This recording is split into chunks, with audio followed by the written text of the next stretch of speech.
स्वागत है आप लोग का यूपीपीएससी मेंटर ग्रुप पे। आज हम लोग एंडोक्राइन हार्मोन के बारे में चर्चा करने जा रहे हैं। मुझे उम्मीद है कि आप लोग का एंडोक्राइन हार्मोन से रिलेटेड कोई भी क्वेश्चन गलत नहीं होगा। इस वीडियो को देखने के बाद एक या दो क्वेश्चन जरूर आते हैं और एक एक नंबर से लड़ाई होती है। तो इस वीडियो को देखिएगा, अगर पसंद आएगा तो लाइक और कमेंट जरूर करिएगा। तो चलिए पहले एक एंडोक्राइन हार्मोन की पोजीशन के बारे में नजर डाल लेते हैं। पहले देखते हैं कि कौन कौन कहाँ पे लोकेटेड है। तो हम ब्रेन के में देखते हैं कि ब्रेन में कौन कौन से लोकेटेड है। तो ब्रेन में लोकेटेड है हमारा पीनियल ग्लैंड और हाइपोथैलेमस और पिट्यूटरी ग्लैंड, ये तीन ब्रेन में है। नेक में कौन लोकेटेड है? थायराइड और पैराथायराइड। जो चेस्ट में लोकेटेड है तो वो उसको थाइमस बोलते हैं। जो किडनी है, किडनी के ऊपर जो ऊपर टॉप पे पोजीशन पे लोकेटेड होता है उसको हम एड्रिनल ग्लैंड बोलते हैं। और स्टोमक पे जो लोकेटेड होता है, स्टोमक के पास से, उसको पैंक्रियाज। मेल में हमारा क्या टेस्टिस होता है और फीमेल में हमारा ओवरी होता है। फेलिपियन जो ट्यूब होता है उससे लोकेटेड, उसी पे हमारा ओवरी होता है। थोड़ा सा और ब्रेन वालों को क्लियर करते हैं कि देखो ये पूरा ब्रेन है। इस ब्रेन में हाइपोथैलेमस की पोजीशन यहाँ पे होती है और एक मटर के दाने के बराबर पिट्यूटरी ग्लैंड होता है। और राइट साइड में देखो, मिड ब्रेन में, सेंट्रल ब्रेन में आपका क्या होता है? पीनियल ग्लैंड लोकेटेड होता है। ठीक है। पैंक्रियाज की लोकेशन हमने बताया कि ये स्टोमक है। स्टोमक के बाद ये हमारा स्मॉल इंटेस्टाइन स्टार्ट हो जाता है, तो यहाँ पे लोकेटेड होता है हमारा पैंक्रियाज। अब चलते हैं आगे, पहले पिट्यूटरी ग्लैंड के बारे में बात करते हैं कि पिट्यूटरी ग्लैंड से कौन कौन हार्मोन रिलीज होते हैं और इसके फंक्शन के बारे में देखेंगे। तो देखो, पिट्यूटरी ग्लैंड दो पार्ट होता है, एक एंटीरियर पिट्यूटरी होता है और दूसरा पोस्टीरियर पिट्यूटरी होता है। एंटीरियर पिट्यूटरी से हमारे 8 हार्मोन रिलीज होते हैं। कितने? 8 हार्मोन। और पोस्टीरियर पिट्यूटरी से कितने रिलीज होते हैं? 2 हार्मोन। अगर दोनों को मिला दें तो कितने हार्मोन हमारे पिट्यूटरी ग्लैंड से रिलीज होते हैं? 10 हार्मोन रिलीज होते हैं।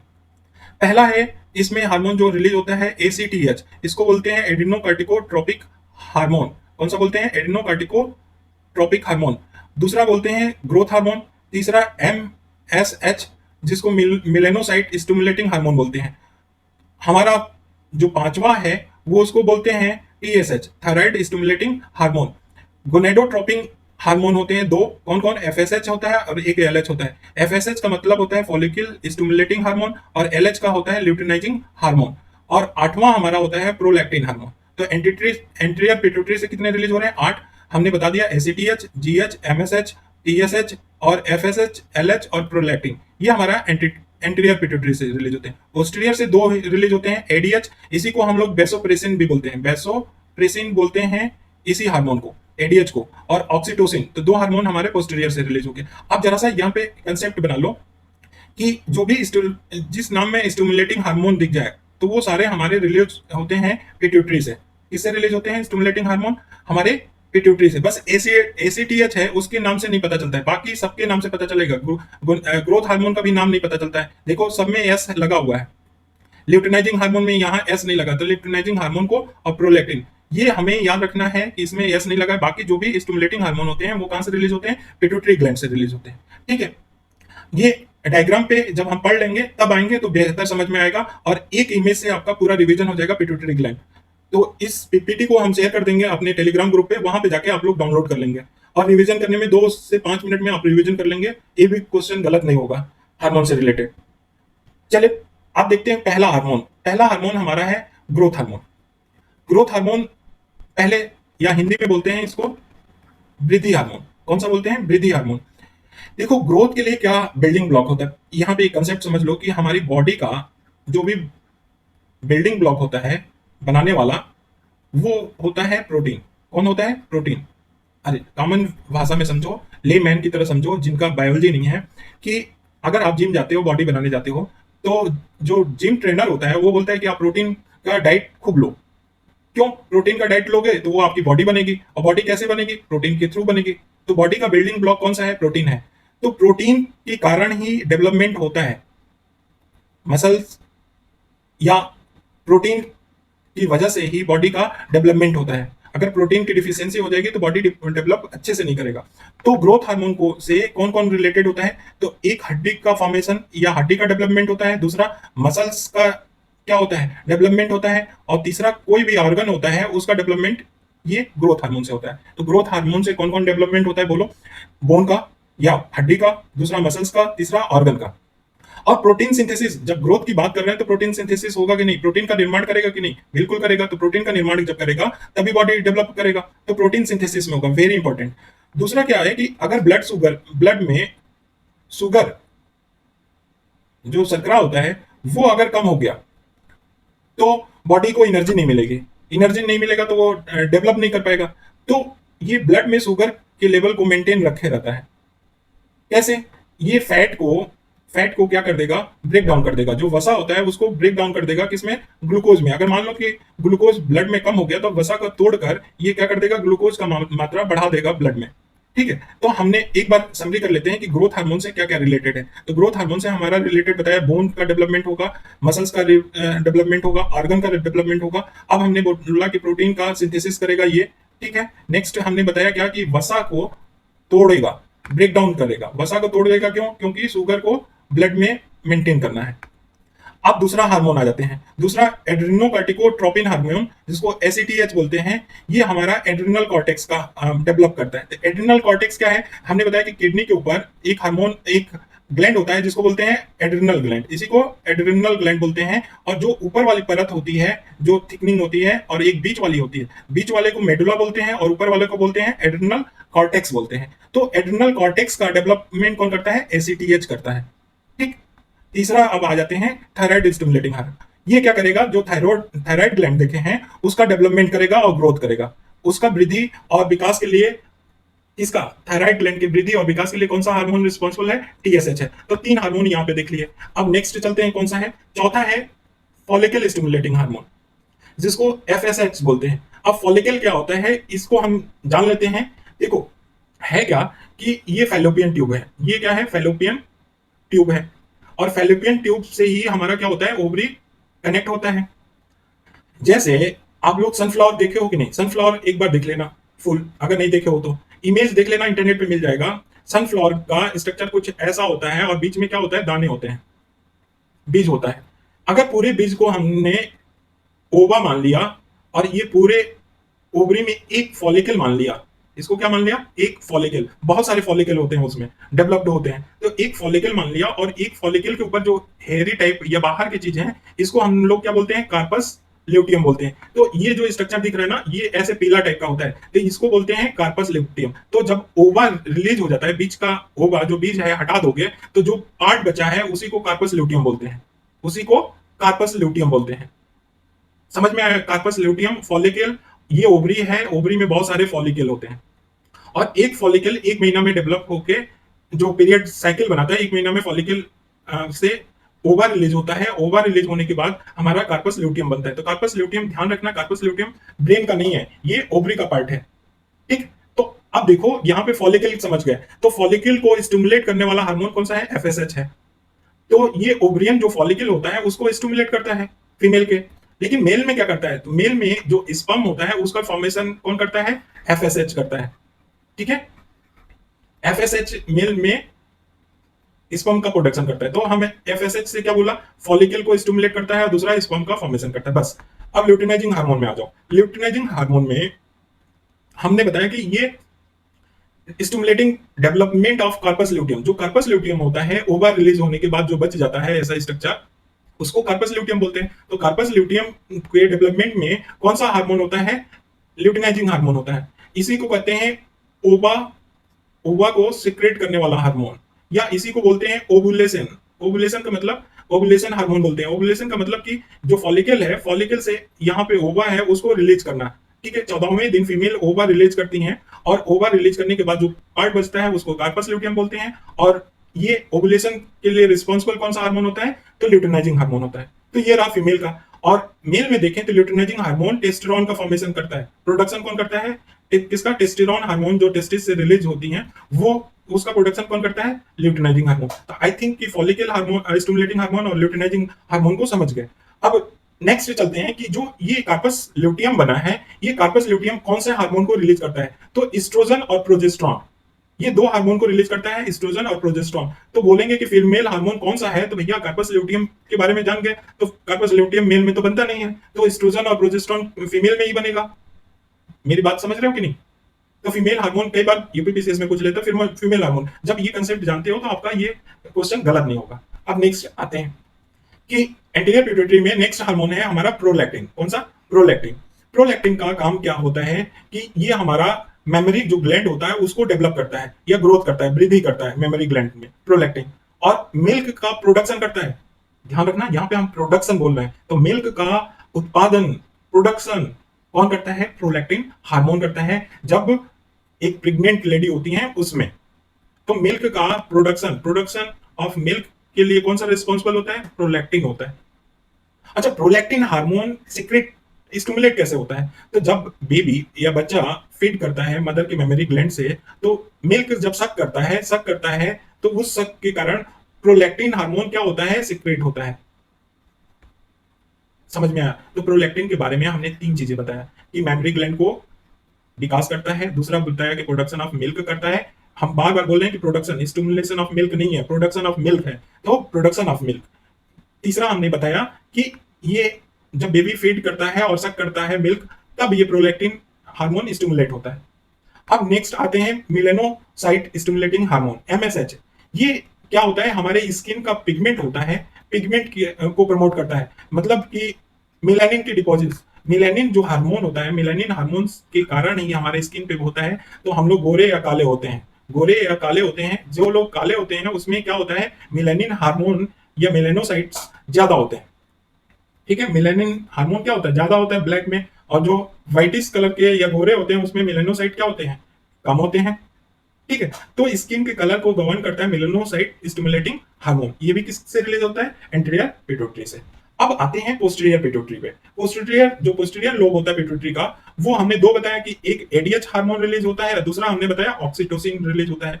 तो एडीएच को दूसरा नाम क्या बोलते हैं? वैसोप्रेसिन बोलते हैं। ठीक है, अब एडीएच का काम क्या है? बहुत ध्यान से सुनना कि एडीएच क्या करेगा। ये एंटी डायरेटिक हार्मोन बोलते हैं, फुल फॉर्म होता है एडीएच का एंटी डायरेटिक हार्मोन। ये क्या करेगा? रिलीज करेगा, एड्रिनल ग्लैंड को स्टिमुलेट करेगा कि भैया एल्डोस्टेरोन जो हार्मोन है उसको आप क्या करो? रिलीज करो। और एल्डोस्टेरोन हार्मोन क्या करता है कि ये बहुत सारे किडनी में ट्यूब्यूल्स पाई जाती हैं, जितने लाइन बना रहे हैं वैसे ही एक पाइप लाइक स्ट्रक्चर आप समझ लो कि पाई जाती हैं। और ये पाइप लाइक स्ट्रक्चर पाई जाती हैं। देखो, ये क्या होता है? ब्लड आता है, यहाँ पे किडनी भैया बैठे हुए हैं, किडनी भैया में ब्लड जाता है, छन के फिर से बॉडी में चला जाता है। जो छना हुआ ब्लड होता है उसमें सोडियम, पोटेशियम, वाटर, और क्या होता है इसमें? शुगर। अब क्या करता है ये एल्डोस्टेरोन भैया? कहेंगे कि ये जो फालतू में यूरिन के माध्यम से जो भेज रहे हो ये हमें जरूरी है शरीर में लाना, तो ये क्या करेगा? एल्डोस्टेरोन इसको एब्जॉर्ब कर लेगा। इसको जैसे ही इसका रोल बढ़ा तो एडीएच बढ़ाता है और ये क्या कर लेगा? एब्जॉर्ब कर लेगा। तो मान लो कि वाटर अगर एब्जॉर्ब नहीं करता है, एडीएच नहीं सिक्रेट होता है, कम सिक्रेट होगा, तो कम सिक्रेट होगा तो वाटर जो कंपोनेंट होगा वो बढ़ता जाएगा कि नहीं बढ़ता जाएगा? नहीं समझे? फिर से समझो। देखो कि ये जो ट्यूब्यूल होते हैं, ये छन के जब ब्लड आ गया ट्यूब्यूल में, तो इसमें ये सारे कंपोनेंट होते हैं। कौन? Sodium, potassium, water, sugar. ठीक है, अब इसको क्या करते हैं? इसमें बेसिकली वाटर के ऊपर काम करने के लिए कि वाटर वेस्ट ना हो, बॉडी में हमें चाहिए, वाटर का कंपोनेंट भी ज्यादा होता है, वाटर हमारा अनिवार्य है, तो वाटर वेस्ट ना हो उसको एब्जॉर्प्शन के लिए एडीएच क्या करता है? ये बढ़ा देता है। तो इसका एब्जॉर्प्शन बढ़ा देता है कौन? एडीएच। जब एडीएच बढ़ा देगा तो यूरिन जो होगा, अगर पानी यूरिन, मान लो कि कोई बकेट है और बकेट में बहुत सारे पानी है और इसमें शुगर, नमक घोले हो, और पानी जैसे जैसे निकाल लो और शुगर और सॉल्ट छोड़ दो, तो ये कंसंट्रेशन बढ़ता जाएगा कि नहीं? सांद्रता बढ़ता जाएगा। तो वैसे ही पानी जब निकाल लेंगे, यूरिन जो छन के आया होता है, तो यूरिन कैसा होगा? कंसंट्रेट होगा, मतलब कि पानी का मात्रा कम होगा, दूसरी बात कहें। और अगर यही हाइपोडिक सिक्रेशन होने लगे, एडीएच कम सिक्रेट हुआ, तो कम सिक्रेट हुआ तो एल्डोस्टेरोन को कम प्रभावित किया, तो पानी भी क्या होगा? एब्जॉर्ब, रीएब्जॉर्ब ट्यूब्यूल के माध्यम से कम होगा। तो क्या हो जाएगा कि यूरिन कैसा हो जाएगा? डाइल्यूट हो जाएगा। डाइल्यूट हो जाएगा कि मतलब उसकी जो सांद्रता है वो सांद्रता क्या हो जाएगी? कम हो जाएगी। जब कम हो जाएगी तो इस बीमारी को हम लोग बोलते हैं डायबिटीज इंसिपिडस। मिलेटस नहीं बोलते हैं, डायबिटीज इंसिपिडस। ध्यान रखना, डायबिटीज इंसिपिडस एडीएच की वजह से होता है, उसकी कमी की वजह से। ठीक है, एडीएच कम हो जाएगा तो डायबिटीज इंसिपिडस होगा, जब यूरिन डाइल्यूट रूप में बहुत ज्यादा यूरिन का फॉर्मेशन होने लगेगा। ठीक है, और डायबिटीज मिलेटस की आगे बात करेंगे, जिसको हम लोग कहते हैं आम भाषा में जो जनरल होता है कि हमें शुगर की बीमारी है। ठीक, अब देखो ऑक्सीटोसिन के बारे में। ऑक्सीटोसिन हार्मोन ये भी पोस्टीरियर लोब से सीक्रेट होता है पिट्यूटरी ग्लैंड से। कोई भी प्रेग्नेंट लेडी होती है उसमें जब लेबर होता है, प्रेगनेंसी के समय लेबर पेन होता है ना, वो इस हार्मोन के कारण होता है। क्या होता है कि ये मसल्स होते हैं यूट्रस में, ये इसमें कॉन्ट्रैक्शन, संकुचन होने लगता है। मान लो कोई चीज है और कॉन्ट्रैक्शन होने लगे, और ये ऐसा नॉर्मल था, कॉन्ट्रैक्शन होने लगेगा तो रगड़ खाएगा, रगड़ खाएगा तो वही पेन कॉज करता है, स्पॉज्मेडिक पेन बोलते हैं। तो ये पेन जो होगा वो कॉन्ट्रैक्शन की वजह से होगा। तो लेबर पेन कौन कॉज करता है? ऑक्सीटोसिन करता है। ठीक है, जब बेबी डिलीवरी के टाइम में जो लेबर पेन होता है तो वो कौन सा कॉज करता है? ऑक्सीटोसिन। दूसरा दूसरा इंपॉर्टेंट है कि मेमरी ग्लैंड को, ठीक है, स्टिमुलेट कौन करता है? मिल्क प्रोडक्शन रिलीज करने के लिए। तो यहाँ पे प्रोडक्शन नहीं, हमने प्रोलैक्टिन में बोला था कि प्रोडक्शन की बात हो रही है, लेकिन अगर मेमरी ग्लैंड से मिल्क रिलीज करने के लिए स्टिमुलेट कौन करता है तो वो ऑक्सीटोसिन होता है। मेरी बात समझ गया? जो भैंस या कोई गाय है, पालतू जो जानवर होते हैं दूध देने वाले, उसमें यही इंजेक्शन लगाया जाता है, ऑक्सीटोसिन। ऑक्सीटोसिन इंजेक्शन क्यों लगाते हैं कि मेमरी ग्लैंड में मिल्क को रिलीज करने के लिए स्टिमुलेट करेगा, और वो गाय या भैंस क्या होगा? दूध ज्यादा देगी, तो ऑक्सीटोसिन इंजेक्शन लगाया जाता है। ठीक है, आई थिंक समझ गए यहाँ पे। तो ये हमारा पिट्यूटरी ग्लैंड हुआ। अगर आप लोग को समझ में आया तो जरूर एक कमेंट जरूर करिएगा, लाइक भी करिएगा। नेक्स्ट हम चलते हैं पीनियल ग्लैंड के बारे में। देखो पीनियल ग्लैंड के बारे में पोजीशन हम देख लेते हैं कि कहां पे है। तो पीनियल ग्लैंड की अगर हम पोजीशन देखें तो ये देखो, जो पर्पल कलर का है वो पीनियल ग्लैंड है, जो येलो कलर का है वो थाइमस है, सॉरी हाइपोथैलेमस है, और जो ये मटर के दाने के बराबर जो दिख रहा है इसको बोलते हैं पिट्यूटरी ग्लैंड। बाकी आप लोग के काम का नहीं है, जितना बोल रहे हैं उतना ही पढ़ना है। तो ये जो हमारा सेंट्रल ब्रेन है, इसमें ये हाइपोथैलेमस, ये पिट्यूटरी, ये हमारा पेनियल ग्लैंड। अब यहीं पे समझ लेते हैं, पिट्यूटरी को बोलते हैं orchestra orchestra of orchestra of gland बोलते हैं। इसी को मास्टर ग्लैंड बोलते हैं। कौन सा बोलते हैं? मास्टर ग्लैंड बोलते हैं। लेकिन मास्टर ऑफ मास्टर ग्लैंड कौन है? तो मास्टर ऑफ मास्टर ग्लैंड है hypothalamus. Master of master gland किसको बोलते हैं? हाइपोथैलेमस को। क्यों बोलते हैं? यहाँ पे देखो, ये हाइपोथैलेमस है। हाइपोथैलेमस को गवर्न कौन करता है? पिट्यूटरी को गवर्न कौन करता है? हाइपोथैलेमस करता है। जब इसको गवर्न करेगा कौन? हाइपोथैलेमस। इसलिए ये मास्टर ऑफ, इसको मास्टर ग्लैंड बोलते हैं। तो इसका भी मास्टर ये हाइपोथैलेमस है, इसलिए मास्टर ऑफ मास्टर ग्लैंड बोलते हैं। और हार्मोन, जो हाइपोथैलेमस से जो भी हार्मोन रिलीज होते हैं वो सब रिलीजिंग फैक्टर के नाम से जाने जाते हैं। जैसे थायराइड रिलीजिंग फैक्टर, जैसे आपके थायराइड रिलीजिंग फैक्टर बता दिया, गोनाडोट्रोपिन रिलीजिंग फैक्टर, तो वो सारे फैक्टर जुड़े होंगे, रिलीजिंग फैक्टर। लेकिन वहीं पिट्यूटरी में हमने बताया था कि स्टिमुलेटिंग हार्मोन जुड़ा होगा। ठीक है, और पिट्यूटरी हार्मोन ही बहुत सारे ग्लैंडों को, जैसे थायराइड है, एड्रिनल है, ठीक है, इन सबको गवर्न करता है। तो इसलिए इसको मास्टर ऑफ ग्लैंड बोलते हैं। समझ गए? आई थिंक ये समझ गए होंगे। तो पिनियल ग्लैंड दो हार्मोन रिलीज करता है, वेरी इंपॉर्टेंट। आज के डेट में ये सबसे ज्यादा प्रभावित होने वाला पिनियल ग्लैंड है, जिसकी वजह से हम लोग बीमारी के कारण है। ये पढ़ने का मतलब ये सिर्फ ये नहीं है कि हमें किताबी नॉलेज, प्रैक्टिकल नॉलेज भी रखना है कि सबसे ज्यादा पिनियल ग्लैंड प्रभाव कर रहा है प्रेजेंट टाइम में। क्या कर रहा है उसको हम डिटेल में देखते हैं। देखो क्या हो रहा है कि जो भी कम्युनिकेट होता है, इंफॉर्मेशन होता है इन्वायरमेंट की लाइटिंग का बॉडी पे, वो गवर्न होता है मेलेटोनिन से। जैसे बॉडी के मिलेनिन हार्मोन सुना है ना, बताया मिलेनिन हार्मोन से हमारा स्किन का टेक्सचर या गोरे हैं काले हैं वो क्लियर होता है। यही मेलेटोनिन हार्मोन की इन्वायरमेंट में अगर मान लो सनलाइट बहुत ज्यादा पड़ रहा है, ठीक है, सन बाथ ले रहे हो, तो वो आपका स्किन डार्क हो जाएगा। वो किसके कारण होता है? मेलेटोनिन के कारण। तो इन्वायरमेंटल लाइटनिंग से इफेक्ट पड़ता है मेलेटोनिन के कारण। दूसरा वेरी इंपॉर्टेंट है कि अगर ये डिस्टर्ब हो गया मेलेटोनिन हार्मोन, तो हमारा स्लीप साइकिल क्या हो जाएगा? डिस्टर्ब हो जाएगा। रात को जगेंगे, दिन में सोएंगे। ये मेलेटोनिन हार्मोन की वजह से होता है। और स्लीप साइकिल आज के डेट में 80% लोगों का स्लीप साइकिल डिस्टर्ब है। चलो, दूसरा इंपॉर्टेंट हार्मोन रिलीज होता है पिनियल ग्लैंड से, सेरोटोनिन। और बहुत इंपॉर्टेंट है सेरोटोनिन हार्मोन। यहां पे बता रहे हैं सेरोटोनिन हार्मोन क्या करता है? ये न्यूरोट्रांसमीटर है। कहने का मतलब कि ये ब्रेन के पार्ट को, जो भी ब्रेन कंट्रोल करता है, उसको स्टिमुलेट करता है। और ब्रेन में सारी चीजें बैठी हुई हैं। जैसे कोई मूवमेंट है, कोई मूवमेंट कर रहे हो, भूख लगना, तुम्हारा मूड, कहते हो ना कि आज मूड नहीं है, स्लिप का प्रॉब्लम आ गया, या गुस्सा आ रहा है, या मेटाबॉलिक डिसऑर्डर हो गया, मेटाबॉलिक हमारे खाने पीने में कोई डिस्टर्ब हो, या डिप्रेशन कहते हैं ना, डिप्रेशन हो गया। जो कोविड है उसकी वजह से डिप्रेशन बढ़ रहा है। क्यों बढ़ रहा है? कि कोविड ने क्या किया? बाहर निकलना बंद करा दिया सबका। बाहर निकलना बंद कर दिया तो एक्सरसाइज नहीं किए, एक्सरसाइज नहीं किए तो सेरोटोनिन लेवल क्या हो गया, कम हो गया, और सारा चीज डिप्रेशन हो गया, भूख नहीं लग रहा है, कम खा रहा है, स्लीप अच्छे से नहीं आ रहा है, और चिड़चिड़ा हो रहा है, अगर कुछ भी बोलो तो गुस्सा आ रहा है। तो सेरोटोनिन हार्मोन हमारे डिप्रेशन से है, और ये जितना एक्सरसाइज करोगे, वॉकिंग करोगे, जितना वर्क करोगे, उतना ही अच्छा रिलीज होगा, और उतनी ही अच्छा, जैसे गांव के लोग जितना काम करते हैं तो उतने ही ज्यादा खाना खाते हैं और अच्छे से सोते हैं। गांव के लोग पोलाइट ज्यादा होंगे। अब आज के डेट में क्या हो रहा है कि लोग कम सो रहे हैं, ऐसो आराम की जिंदगी जी रहे हैं, टहलना नहीं जानते, कोई बाहर एक्सरसाइज भी नहीं कर रहे हैं, एक्सरसाइज नहीं कर रहे हैं तो सेरोटोनिन लेवल कम हो जा रहा है, जब कम हो जाएगा तो ब्रेन को प्रभावित करेगा, तो डिप्रेशन, ऑब्सेसिव डिसऑर्डर, मूड, सोना, गुस्सा और मेटाबॉलिक डिसऑर्डर हो जाएगा। तो ये पिनियल ग्लैंड को इग्नोर नहीं कर सकते। ठीक, नेक्स्ट चलते हैं हम लोग थायराइड ग्लैंड पे। देखो थायराइड ग्लैंड हमारा नेक में है, और ये जो पार्ट है इसको लैरिंग्स बोलते हैं, और ये जो ट्यूब है इसके ऊपर सी टाइप स्ट्रक्चर है, ये ट्रैकिया बोला जाता है। ट्रैकिया के ऊपर एच टाइप का हमारा एक ग्लैंड दिखता है जिसको थायराइड ग्लैंड बोलते हैं।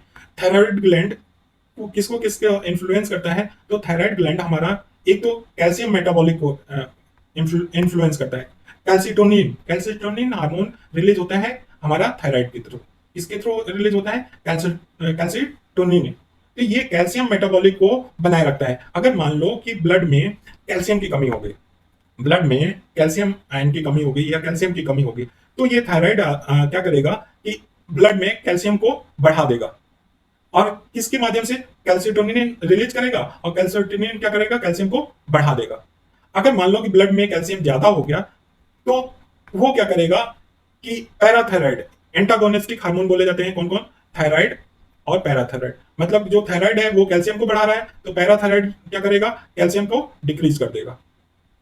ठीक, अब देखो दूसरा हार्मोन, एक तो कैल्सिटोनिन बताया, दूसरा हम T4 T3 बोलते हैं, थायरोक्सिन और ट्राइडोथायरोनिन।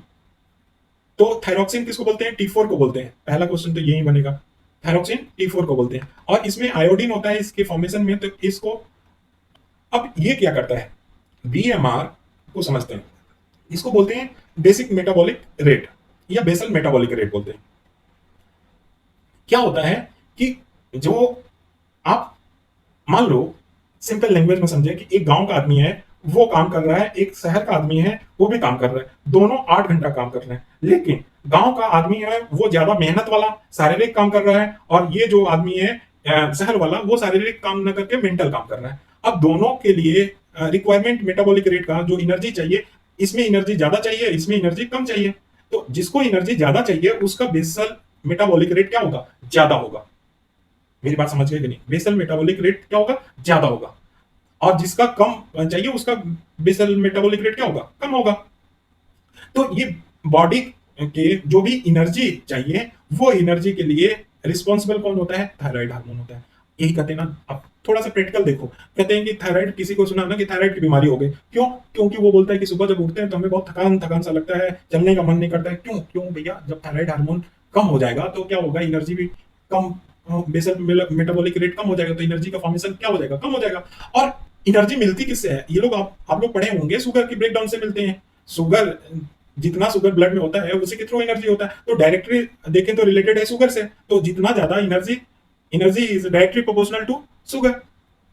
अगर ग्लूकोज अच्छा होगा ब्लड में तो उसको एनर्जी भी ज्यादा होगा, अगर ग्लूकोज लेवल कम होगा तो बेसम, अब BMR is directly related to energy या ग्लूकोज। ठीक है, तो इसी के हिसाब से अगर मान लो कि किसी का डेवलपमेंट हो रहा है बॉडी का, तो वो बॉडी का डेवलपमेंट, अगर एनर्जी अच्छे से मिल रहा है तो डेवलप अच्छा होगा, अगर एनर्जी कम मिलेगा तो बॉडी डेवलप क्या होगा, कम होगा। इसलिए हाइपोसिक्रेशन से, जो कम सिक्रेशन होता है T3 T4 के, उससे बीमारी होने वाला कौन सा है, क्रिटिनिज्म है, मैक्सेडिमा बोलते हैं, हस्मिटो डिजीज बोलते हैं। कौन से, क्रिटिनिज्म, मैक्सिमा, मैक्सेडिमा और हस्मिटो डिजीज। लेकिन वहीं T3 और T4 का अगर सिक्रेशन ज्यादा होने लगता है तो कौन सी बीमारी बनता है, ग्रेव्स डिजीज बनता है, वाइटर डिजीज बनता है, और बेस डाउज डिजीज होता है। तो कम होने से कौन सा, और ज्यादा होने से कौन से डिजीज होता है, ये बता दिया। ये बार बार पूछा जाता है, क्रिटिनिज्म या बौनापन, इसको बोलते हैं बौनापन, मैक्सेडिमा, हस्मिटो डिजीज, ये कम सिक्रेशन की वजह से होता है। ग्रेव्स डिजीज, वाइटर और बेस डाउज डिजीज किसकी वजह से होता है, हाइपर सिक्रेशन से। ठीक, अब आते जाते हैं पैराथायराइड। देखो पैराथायराइड का हमने ये पढ़ा था ना कि ये देखो थायराइड है। अब इसी थायराइड में 4 मटर के दाने के बराबर 2 पेयर क्या होता है, पैराथायराइड होता है, उसी में एम्बेडेड होता है। ये क्या करता है कि पैराथायराइड जो थायराइड हार्मोन है कैल्सिटोनिन से क्या करता है, कैल्शियम आयन का वृद्धि करता है। अगर वही हार्मोन में ब्लड में कैल्शियम क्या हो गया, ज्यादा हो गया, तो पैराथायराइड रिलीज होगा और कैल्शियम आयन को क्या कर देगा, डिक्रीज कर देगा। इसलिए पैराथायराइड हार्मोन और थायराइड हार्मोन को एंटागोनिस्टिक बोलते हैं, एक दूसरे के अपोजिट बोलते हैं कैल्शियम आयन को लेकर। ठीक है। और पूछ लिया जाए कि metabolic of phosphorus, calcium ion में तो हो गया, फास्फोरस में कौन सा रिस्पॉन्सिबल होता है, तो यही पैराथायराइड।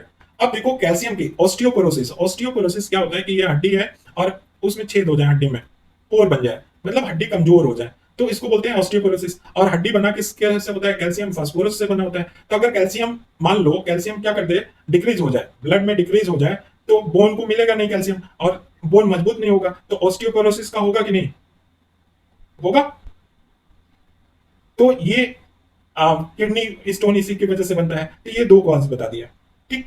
अब नेक्स्ट चलते हैं, पैंक्रियाज के बारे में बात करते हैं। देखो पैंक्रियाज हार्मोन हमारा मिक्स्ड हार्मोन है।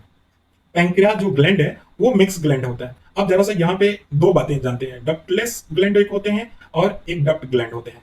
जो डक्ट ग्लैंड होते हैं वो एंजाइम सिक्रेट करते हैं, कौन सा, एंजाइम सिक्रेट करते हैं। जो डक्टलेस होते हैं वो हमारा हार्मोन सिक्रेट करते हैं। डक्टलेस और डक्ट, देखो ये जो डक्ट बन रहा है ना, ये डक्ट हमारा होता है एंजाइम सिक्रेट करने के लिए, लेकिन डक्टलेस होता है, डक्ट मतलब ये डक ही ना बने, ये ना बने, तो उसको हार्मोन सिक्रेट करते हैं। तो डक्टलेस और डक्ट तो दोनों ये पैंक्रियाज ग्लैंड में होता है, डक्टलेस होता है और डक्ट दोनों होता है, मतलब एंजाइम भी बनाता है और हार्मोन भी बनाता है, इसलिए इसको मिक्स ग्लैंड बोला जाता है। पहली बात। दूसरी बात हम करते हैं कि आइसोलेट ऑफ लैंगरहैंस कहां पाया जाता है, तो ये पैंक्रियाज में, ये जो देख रहे हो दाने की तरफ, इसी को बोलते हैं आइसोलेट ऑफ लैंगरहैंस। ठीक है, ये आइसोलेट ऑफ लैंगरहैंस है।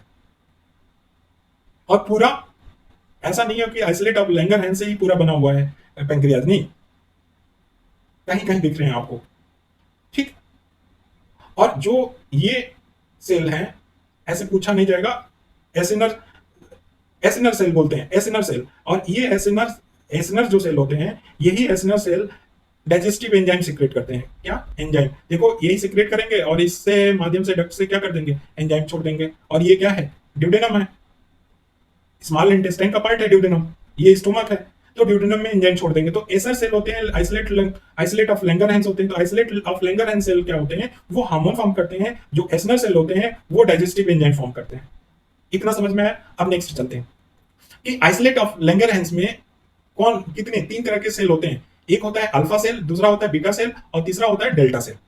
बहुत अच्छे से समझना, अल्फा सेल, बीटा सेल और डेल्टा सेल, ये तीनों से क्वेश्चन आते हैं। जो अल्फा सेल होता है वो रिलीज करता है ग्लूकोगान, ग्लूकोगान, ग्लूकोगान रिलीज कौन करता है, अल्फा सेल करता है। बीटा सेल हमारा रिलीज करता है कौन सा, इंसुलिन।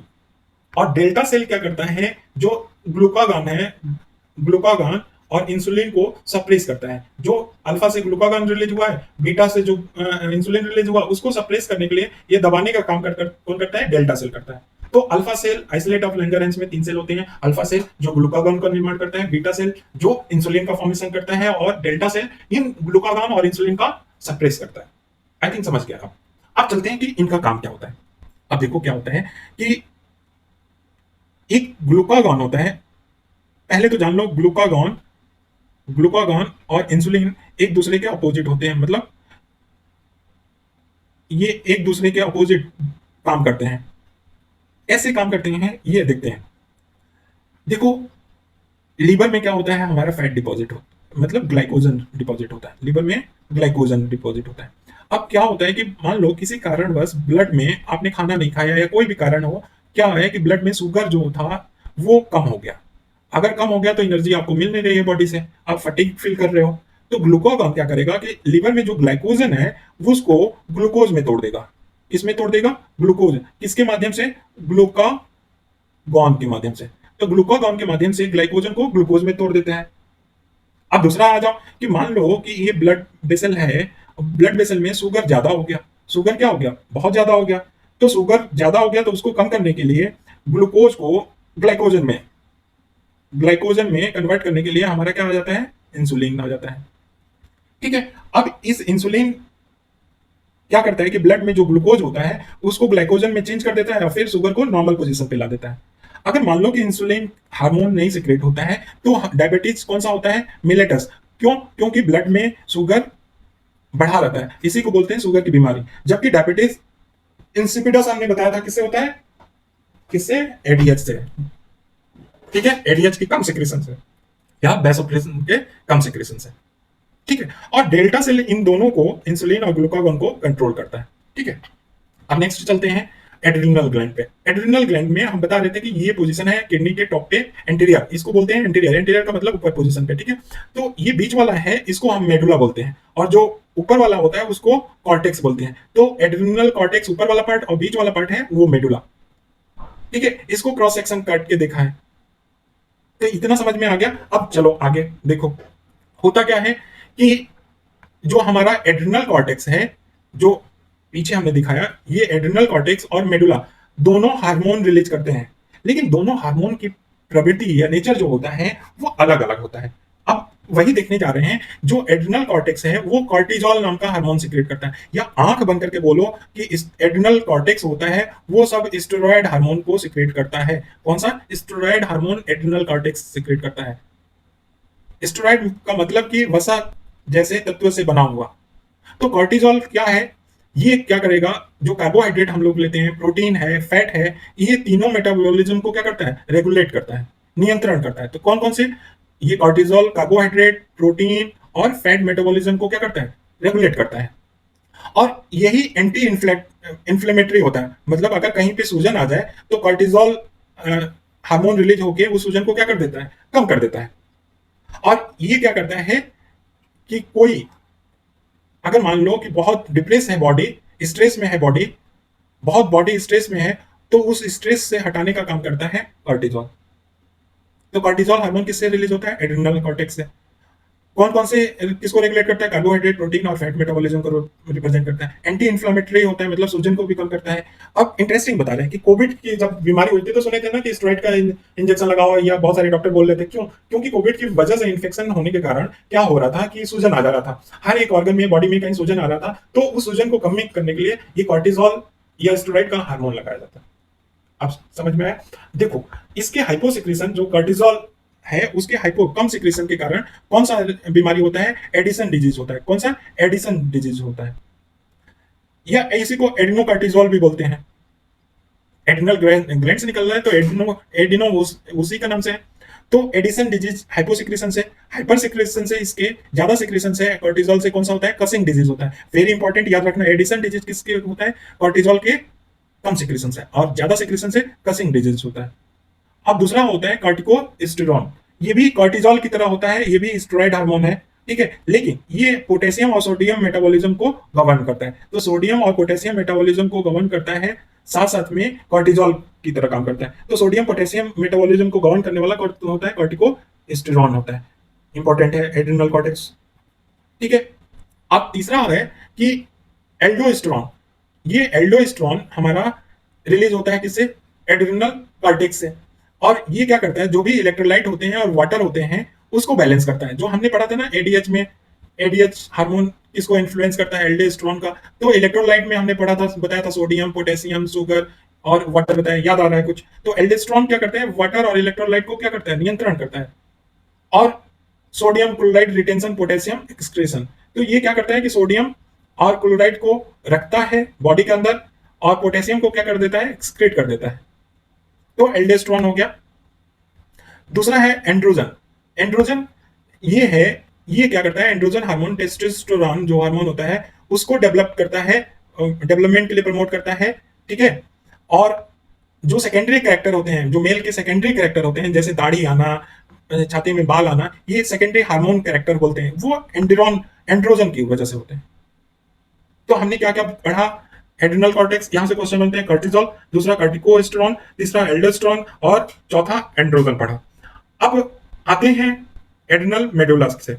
अच्छा, एक यहाँ पे हम बता देना चाह रहे हैं पहले कि जो हमने बोला था कि एड्रिनल कॉर्टेक्स क्या करते हैं, एड्रिनल कॉर्टेक्स से हमेशा स्टेरॉइड हार्मोन सिक्रेट होते हैं। कौन सा, स्टेरॉइड हार्मोन सिक्रेट होते हैं। तो स्टेरॉइड हार्मोन, आप पूछे कि जो मेल हार्मोन होता है, मेल हार्मोन होता है तो प्रोटीन इन नेचर होता है या स्टेरॉइड इन नेचर, तो जाहिर सी बात है हमने बता दिया है, तो स्टेरॉइड इन नेचर होगा। क्वेश्चन पूछा गया था इसलिए बता दिया। अब आते हैं एड्रिनल मेडुला। जो ये मेडुला है इससे कौन कौन से हार्मोन रिलीज होते हैं, ठीक है। बेसिकली क्या है कि एड्रिनल मेडुला के बारे में जब हम पढ़ेंगे तो इपिनेफ्रिन, दो हार्मोन रिलीज होता है, एक इपिनेफ्रिन और एक नॉर इपिनेफ्रिन। इपिनेफ्रिन को ही बोलते हैं एड्रेनालिन। कौन सा? एड्रेनालिन हार्मोन बोलते हैं किसको? इपिनेफ्रिन को। ये जैसे कोई एक्सीडेंट हो गया, ठीक है, चक्कर खा के गिर गया, तो ऐसे केस में यहाँ पे इस हार्मोन का मदद लिया जाता है। मेडिकल टर्म में एक डोपामाइन इंजेक्शन आता है। अगर कोई शॉक से गुजर रहा है तो, या उसका हार्ट रेट, जैसे वो चक्कर खा के गिर गया तो पैर को ऊपर उठाते हैं या ऐसे करते हैं, तो डोपामाइन का इंजेक्शन दिया जाता है। क्यों? क्योंकि वो उसका कार्डियक जो हार्ट का है वो अच्छे से फंक्शन करे, और जो ब्लड प्रेशर गिर रहा था, किसी का ब्लड प्रेशर गिर गया है, बहुत कम हो गया है, तो उसको उठाने में डोपामाइन का इंजेक्शन दिया जाता है। अब देखो एपिनेफ्रिन के बारे में बात करते हैं। इसको एड्रेनालिन हार्मोन भी बोलते हैं। अब एड्रेनल हार्मोन का काम क्या होता है कि ये ब्लड प्रेशर को बढ़ा देता है, हार्ट रेट जो होता है वो बढ़ा देगा, ठीक है। और ये किसको? ग्लूकोज को ब्लड में बढ़ा देता है। अब कैसे बढ़ा सकता है? एक ग्लाइकोलिसिस होता है और एक ग्लाइकोजेनेसिस होता है और एक ग्लाइकोनियोजेनेसिस होता है। अब तीन टर्म ये जरूर आप लोग पढ़ लीजिएगा, अगर नहीं आएगा तो आप लोग कमेंट करिएगा, मैं समझा दूंगा, लेकिन ये टर्म तीनों पढ़ना है। क्या? ग्लाइकोजेनेसिस, ग्लाइकोलिसिस और ग्लाइकोनियोजेनेसिस। अब देखो इसी में क्या होता है कि ग्लाइकोजन से लिवर में ग्लाइकोजन से ग्लूकोज में कन्वर्ट होता है, इसको बोलते हैं ग्लाइकोलिसिस। ग्लाइकोलिसिस मतलब ग्लाइकोजन का, लिसिस का मतलब टूटना। तो ग्लाइकोजन से ग्लूकोज में कन्वर्ट करने के लिए यही इपिनेफ्रिन हार्मोन काम में आता है, ठीक है। ये जब ग्लूकोज बढ़ जाएगा तो हमको क्या करेगा? एनर्जी देगा, ठीक है। और इपिनेफ्रिन क्या करता है कि इपिनेफ्रिन हमारे जो एयर पाथवे हैं, ये जो ट्यूब है उसको चौड़ा कर देता है कि एयर अच्छे से आए, और जितना ऑक्सीजन लेवल अच्छा आएगा, ग्लूकोज लेवल अच्छा रहेगा ब्लड में, तो एनर्जी फॉर्मेशन भी उतना ही होगा। अच्छा, और एलर्जी में अगर कोई एलर्जी हो रहा है किसी को, तो इपिनेफ्रिन का इंजेक्शन दिया जाता है या इपिनेफ्रिन को प्रमोट किया जाता है। इसी को 3F हार्मोन भी बोलते हैं या 4S हार्मोन भी बोलते हैं। 3F flight freight. 3F का मतलब फाइट, फ्राइट, फ्लाइट। ये हार्मोन किसको बोलते हैं? एड्रेनालिन को बोलते हैं, और या इपिनेफ्रिन को बोलते हैं। अब नेक्स्ट आते हैं कि नॉन इपिनेफ्रिन। जो इपिनेफ्रिन जो काम करता है उसी का जस्ट अपोजिट नॉर इपिनेफ्रिन काम करता है। तो ये भी एंटागोनिस्टिक हार्मोन है। जैसे कैल्सिटोनिन और थायराइड और पैराथायराइड से हार्मोन रिलीज होते हैं, उसी तरह नॉर इपिनेफ्रिन और इपिनेफ्रिन एक दूसरे के एंटागोनिस्टिक होते हैं, अपोजिट होते हैं। जो इपिनेफ्रिन काम करता है उसका जस्ट अपोजिट कौन करेगा? Nor epinephrine. मतलब कि इपिनेफ्रिन हमारा ब्लड प्रेशर को बढ़ा रहा था तो वो कम करेगा, हार्ट रेट को बढ़ा रहा था इपिनेफ्रिन तो नॉर इपिनेफ्रिन कम करेगा, कार्डियक आउटपुट को बढ़ा रहा था इपिनेफ्रिन तो वो नॉर इपिनेफ्रिन क्या करेगा? कम करेगा, ठीक है। तो वो नॉर इपिनेफ्रिन हो गया, ठीक है। जैसे आप सांप देख लेते हो, या ये डॉग है, एग्रेसिव है, ये डरा हुआ है, जब ये डरा है तो इसके अंदर इपिनेफ्रिन हार्मोन क्या हो जाएगा? बूस्टअप हो जाएगा, यहां से फ्लाइट भाग जाएगा। जैसे आप सांप देखो तो उछल जाते हो, तो ये एपिनेफ्रिन की वजह से होता है, ठीक।